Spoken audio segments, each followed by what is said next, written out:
আজ অনেকদিন বাদে আমি একটু শান্তিতে ঘুমোতে পারবো। আর যেদিন ওই রাজাকে আমি একেবারে চির নিদ্রায় পাঠাতে পারবো, সেদিন ঠিক তো আবার আরো ভালো ঘুম হবে। এই চন্দননগর রাজ্যের সাথে আমার নামের মিল রয়েছে, সেই নিয়েও তো আপনি আমায় কটাক্ষ করে কথা বলেছিলেন। তাহলে এই নাম আপনার ভুলে যাওয়ার কথা নয়। আপনার একদম ঠিকঠাকই মনে আছে, আমার নাম চন্দন।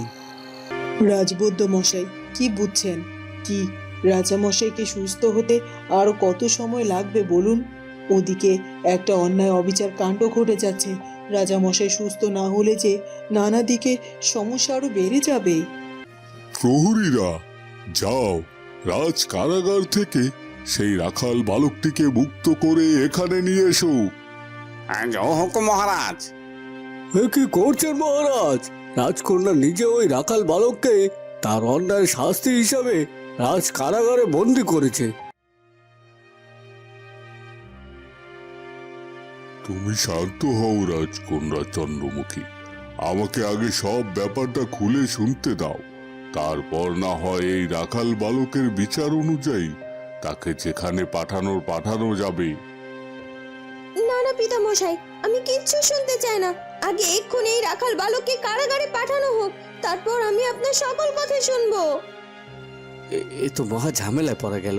রাজদরবারের বিচার রাজামশাই নাকি তার রাজকন্যা করবে, সেটাই তো ঠিক করতে পারছেন না আপনারা। তাহলে আমি কি আদৌ সঠিক বিচার পাবো? অবশ্যই, তুমি অবশ্যই সঠিক বিচার পাবে।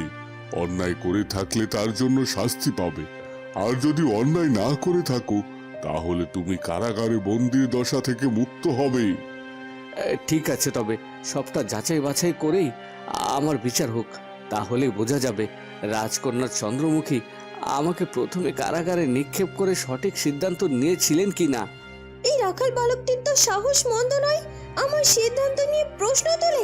আমি তো ভেবেছিলাম এর মুখোমুখি আর কখনোই হতে হবে না আমাকে, কিন্তু পিতামশাই তো সুস্থ হয়ে একে সবার আগে কারাগার থেকে সোজা রাজদরবারে নিয়ে এসেছে।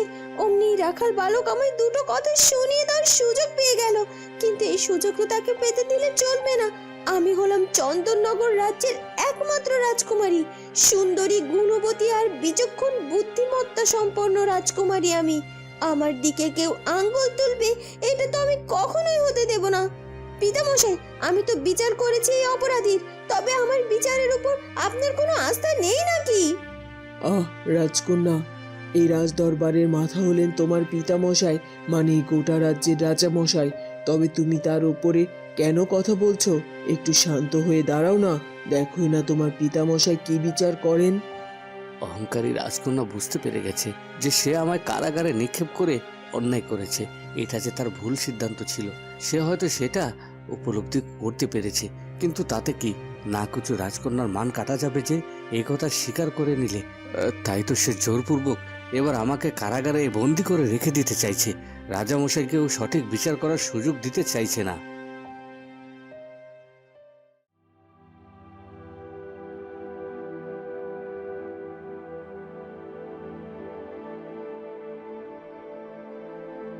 না না, পা চালিয়ে হাঁটি। এখন তো রাজ দরবারে বিচার সভায় বসার সময়। যদি রাজা মশাই সুস্থ হয়ে থাকেন তাহলে আজ এই সময়ে চন্দনের বিচার তিনি হয়তো করবেন। সত্যি, যদি আজ রাজ দরবারে চন্দনের বিচার হয়ে থাকে সেখানে আমার উপস্থিত থাকাটা দরকার। রাজা মশাইয়ের কাছে অনুরোধ করে হলেও চন্দনকে ফিরিয়ে আনতে হবে। চন্দন না থাকলে আমার ব্যবসা লাটে উঠবে। ঠাকুরপো, ও ঠাকুরপো, দাঁড়াও দাঁড়াও। এ কি বৌদি, আবার এদিকে ছুটে আসছিস কেন? কি হলো কি আবার? বৌদি, কি হলো কি? বৌদি, আমার হাতে সময় নেই, তার উপরে তুমি আবার পিছু রাখছো কেন বৌদি? ও ঠাকুরপো, আমাকেও নিয়ে চলো না রাজদরবারে। যদি সত্যি সত্যি আমার চন্দনকে রাজদরবারে নিয়ে আসা হয় কারাগার থেকে, আমি তো তাকে একটু চোখের দেখা অন্তত দেখতে পারবো, তাই না? রাজামশাই যদি সুস্থ হয়ে যায় তাহলে আমাদের চন্দন নিশ্চয় মুক্তি পাবে বৌদি। আমি তো তোমাকে বললাম চন্দনকে আমি ফিরে নিয়ে আসার চেষ্টা করব, তাহলে তুমি একটি নজর দেখার কথা কেন বলছো? আমরা তো জানি আমাদের চন্দন কত ভালো ছেলে, ও এমন ভেজাল মেশানো কাজ করতেই পারে না। যদি তাই হয় তাহলে আমাদের চন্দন নিশ্চয়ই মুক্তি পাবে। রাজা মশাইয়ের উপর আমার একটু ভরসা নেই গো ঠাকুরপো। ওই রাজা মশাই নির্দোষ মানুষকেও শাস্তি দেয়। আমাকে নিয়ে চলো, আমাকে নিয়ে চলো ঠাকুরপো। না না বৌদি, তুমি রাজামশাইয়ের উপর এতটা রাগ করে থেকো না। উনি আমাদের দাদাকে বিনা দোষে শাস্তি দিয়েছিলেন ঠিকই, তাই বলে সবার বেলায় একই কাজ করবেন না, তাহলে আর ওনার উপরে এই গোটা রাজ্যের ভার থাকতো নাকি বলো? যাগ্গে, পথের মাঝখানে কথা বললে আর সময় নষ্ট করতে চাইছি না। তুমি যখন যেতে চাইছো আমার সঙ্গে রাজদরবারে, তাহলে চলো। হ্যাঁ ঠাকুরপো, চলো। এরপর চন্দনের কাকার সঙ্গে চন্দনের মা রাজদরবারের দিকে রওনা দেয়।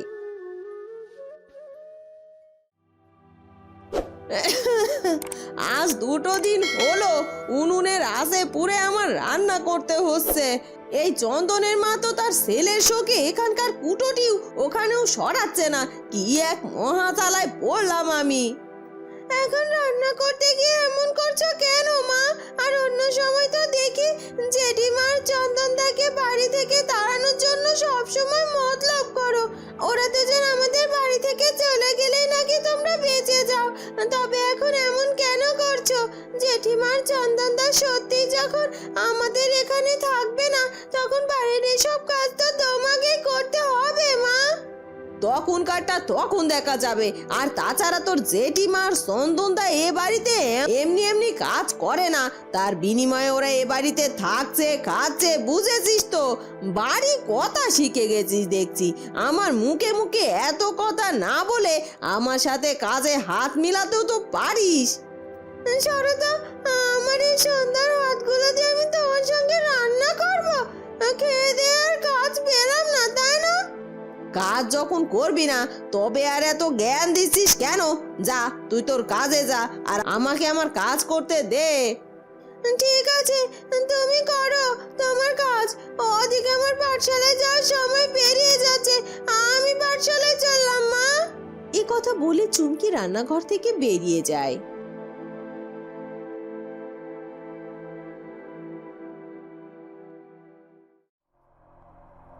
আজ্ঞে মন্ত্রী মশাই, এখানে কি হচ্ছে বলুন তো?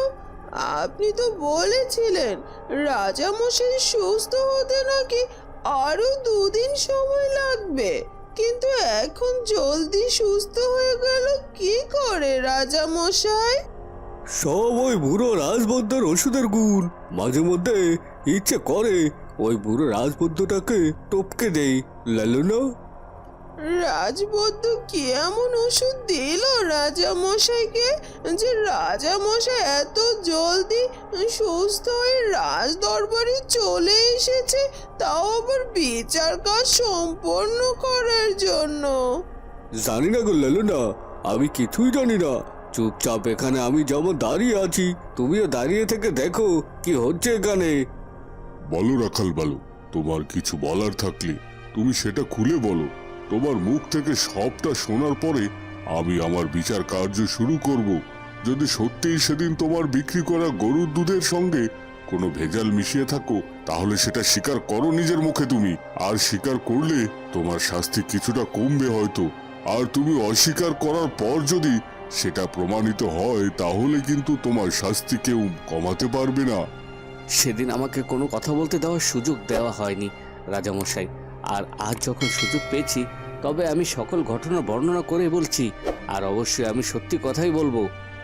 এরপর চন্দন সেদিন ঘটে যাওয়া সব ঘটনাগুলো এক এক করে বর্ণনা করে রাজামশাইকে। এদিকে তখনই চন্দনের কাকা আর মা এসে সেখানে হাজির হয়। ওই তো আমার চন্দন।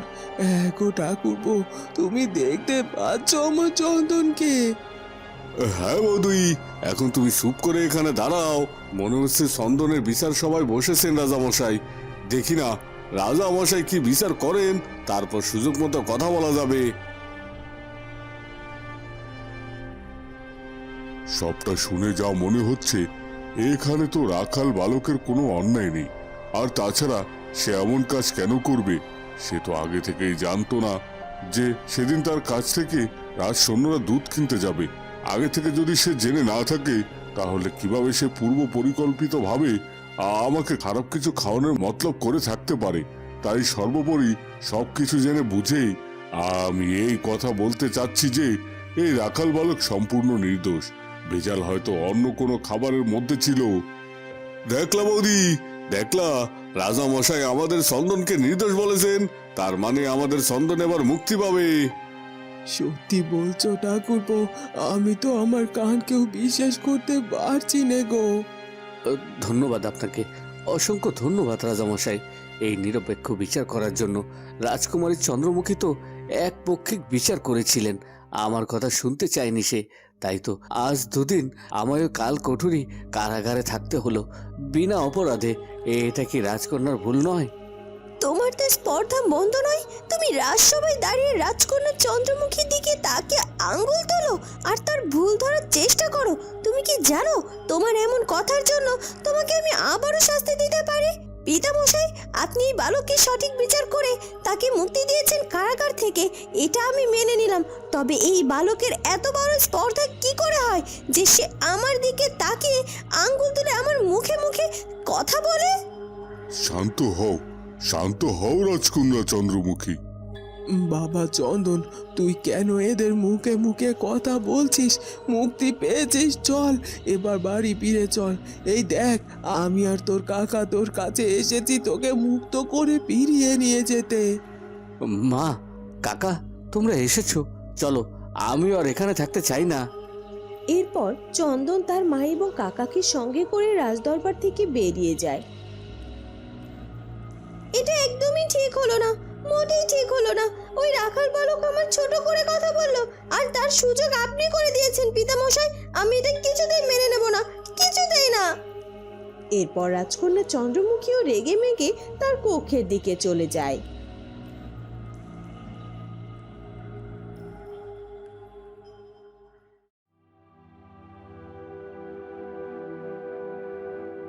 তোরা সকলেই পড়তে এসেছিস দেখছি, কিন্তু দুজনকে দেখতে পাচ্ছি না। একটা হলো আমার ছেলে, আরেকটা হলো সুমকি। মাঝে মধ্যে এদের দুজনের কি হয় বল তো? এরা পড়াশোনা বাদ দিয়ে কোথায় যাচ্ছে? ওরা দুজনে যেদিন পড়তে না আসে সেদিন আগে ওরা দুজনে একসঙ্গে করে ঘুরতে যায় গুরুমশাই। কি, ওরা দুজনে ঘুরতে যায় মানে? কোথায় ঘুরতে যায় ওরা দুজনে? কোথায় দেখেছিস ওদেরকে? আজ কোথায় গিয়েছে তা তো বলতে পারবো না গুরুমশাই, কিন্তু এর আগে ওদের দুজনকে আমি জঙ্গলে বসে গল্প করতে দেখেছিলাম। আমি যখন ওদেরকে দেখেছিলাম ওরা আমায় বলেছিল আমি যেন একথা আপনাকে না জানাই। তবে তুই জানালি কেন? ইয়ে না মানে, আপনি যদি জানতে না চাইতেন তাহলে তো বলতাম না। আর শোন, একথা আমাকে জানিয়েছিস ঠিক আছে, আর কাউকে জানাবি না কিন্তু। ঠিক আছে গুরুমশাই। তাহলে আজকের মতো চল তো দেখি ওরা কোথায় কোথায় থাকে, ওদেরকে একটু খুঁজে নিয়ে আসি। চলুন গুরুমশাই, আমরা জঙ্গলে খুঁজে আসি।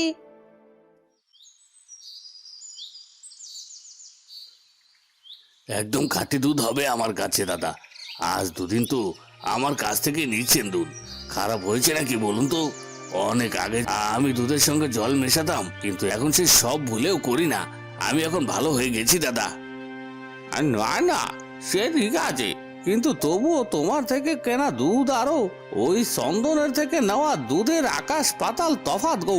চন্দনটার যে কি হলো, দুদিন ধরে বাজারে আসছে না, কোথায় হাওয়া হয়ে গেল? না না, আমি চন্দনের বাড়ি চিনি। আমরা ওই চন্দনের কাছ থেকে দুধ দিয়ে অভ্যাস। আমার মেয়েটা তো চন্দন থেকে কেনা দুধ খেয়ে বেঁচে আছে। চন্দনকে না পেয়ে এনার কাছ থেকে এই পাতলা দুধ কিন্তু হচ্ছে। আমি বলি কি, আমি কিন্তু চন্দনের বাড়ি চিনি। চলুন আমরা একবার চন্দনের বাড়িতে গিয়ে খবর নিয়ে আসি। তাই নাকি? তার আগে বলবেন না এ কথা। চন্দনের বাড়ি চিনলে আমি তো আরো আগেই চলে যেতাম ওর বাড়ি থেকে দুধ কিনে নিয়ে আসতে। চলুন তাহলে। আরে আরে, দাঁড়ান দাঁড়ান, আপনারা কোথায় চললেন? চন্দনের বাড়িতে? চন্দন তো বাড়ি থাকলে তারপর যাবেন।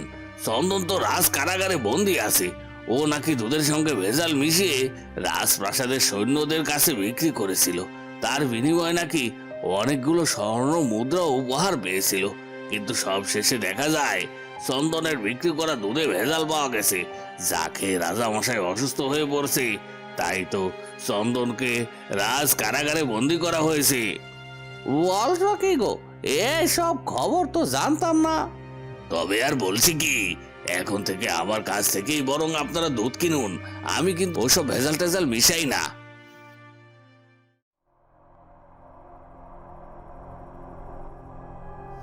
দেখলেন তো মন্ত্রী মশাই, রাজকন্যা কিভাবে হন হন করে রেগে মেগে তার কক্ষে চলে গেল। হ্যাঁ দেখলাম তো। তুমি এখন এখানে দাঁড়িয়ে রইলে কেন লালুনা? শিগগির রাজকন্যার রাগের সময়টুকু তার পাশে থেকে তাকে একটু নিজের বশ করে নাও। রাজকন্যা চন্দ্রমুখীর যে রাগ, সে যদি আমার দিকে কিছু ছুঁড়ে মেরে আমাকে আহত করে ফেলে, তখন তখন কি হবে মন্ত্রী মশাই? আরে না না, তুমি হলে লালুনা। তোমার ছলনা দিয়েই তুমি রাজকন্যাকে ঘায়েল করে ফেলবে, এটা আমি জানি লালুনা। যাও শিগগিরই, দেরি করো না, আমি এদিকটা সামলাচ্ছি লালুনা। এরপর মন্ত্রীবধূ ললনা রাজকন্যার কক্ষের দিকে ছোটে। মহারাজ, আমার মনে হচ্ছে রাজকন্যা চন্দ্রমুখী কিন্তু ভীষণ রেগে গেছেন। আপনি ঠিকই ওই রাখাল বালককে সঠিক বিচার পাইয়ে দিয়েছেন, কিন্তু এতে করে রাজকন্যা চন্দ্রমুখীর নাক কাটা গেল যে। এবার কিন্তু রাজকন্যা চন্দ্রমুখী ভীষণ রেগে গেছেন। আমারও তো তাই মনে হচ্ছে। রাজকন্যার রাগ এবার কি করে সংবরণ করব আমি? এসব নিয়ে মোটেই চিন্তা করবেন না তো মহারাজ। রাজকন্যার রাগ হয়েছে, আবার থেমেও যাবে। রাজকন্যার রাগের কারণে একজন নিরীহ বালককে অবিচার করা মোটেও সঠিক সিদ্ধান্ত হতো না। আপনি এই রাজ্যের রাজা মশাই, নিজের রাজকন্যার আগে আপনার রাজ্যের প্রজাদের কথা চিন্তা করা আসল ধর্ম। হ্যাঁ মহারানী, তুমি একদম ঠিক কথা বলেছ। যাকে রাজকন্যার রাগটা যেন দ্রুত কমে যায়, সেদিকে একটু নজর রেখো তুমি। আমার শরীরটা এখন খারাপ লাগছে, আমি এবার কক্ষে যাই। অনেকটা ধকল খেলো এই অসুস্থ শরীরটার উপর দিয়ে। মহারাজ, এসব নিয়ে আর চিন্তা করতে হবে না আপনাকে। ওই বালককে যখন সঠিক বিচার পাইয়ে দিয়েছেন, আর এদিকে চিন্তা করতে হবে না। আমি সব কিছু সামলে নেব, আপনি বিশ্রাম নিন। এরপর রাজামশাই রাজদরবার থেকে চলে যায় আর রানীও চলে যায়।